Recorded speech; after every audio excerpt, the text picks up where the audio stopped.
Assalamu alaikum warahmatullahi wabarakatuhu. Masu bibiyan mu a tashar mai albarka, muna farin cikin sake saduwa da ku a cikin shirye-shiryenmu da muke gabatarwa masu albarka.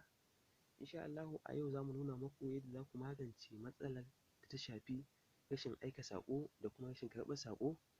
Ma'ana idan ba ka iya aika saƙo sannan kuma ba ka iya karɓar saƙo, to ga hanya mafi sauƙi wadda za ka iya magance wannan matsala taka.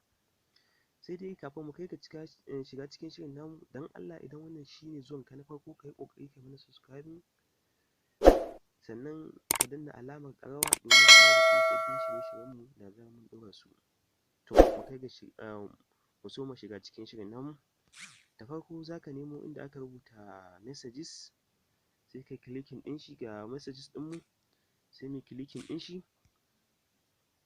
To idan kuka lura za ku ga inda aka rubuta wasu ɗagagga, wato aka rubuta wasu ‘yan ɗagagga guda uku daga can sama a gefenmu na dama, sai mu yi clicking ɗinsu.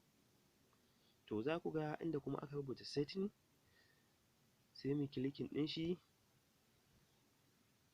To sai mu nemo inda aka rubuta text message, wato ma'ana SMS kenan, shi ma sai mu yi clicking ɗin shi.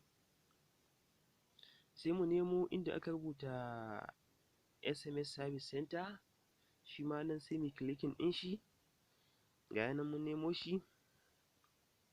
To sai ka zaɓi layinka wanda yake ɗauke da wannan matsala. Misali bari mu danna MTN, mu shiga MTN. To kun ga ta nuno mana wasu lambobi wanda suke ɗauke da +23480300000. To ku idan ya kasance ba ku iya karɓar saƙo ko ba ku iya aika saƙo, wannan za ku ga cewa wannan center number ɗin nan za ku ga cewa ba a daidai take ba.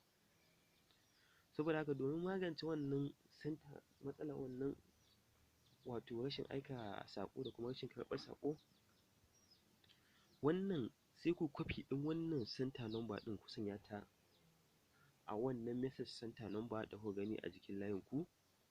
Wannan shi ne dai message center number na MTN.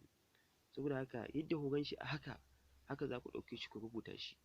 Daga nan shi kenan kuna sa waɗannan lambobin shi kenan, sai ku danna OK.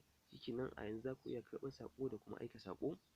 Sannan idan Zen ne kuke amfani da shi, shi ma ga lambobin shi nan +234+80200008. To shi ma sai ku shiga ku danna shi. In kuka saka su ma sai ku danna OK. Shi kenan, to daga nan za ku iya aika saƙo da kuma ku iya tura saƙo kai tsaye. Mun gode. Wannan shi ne ƙarshen shirin namu na yau.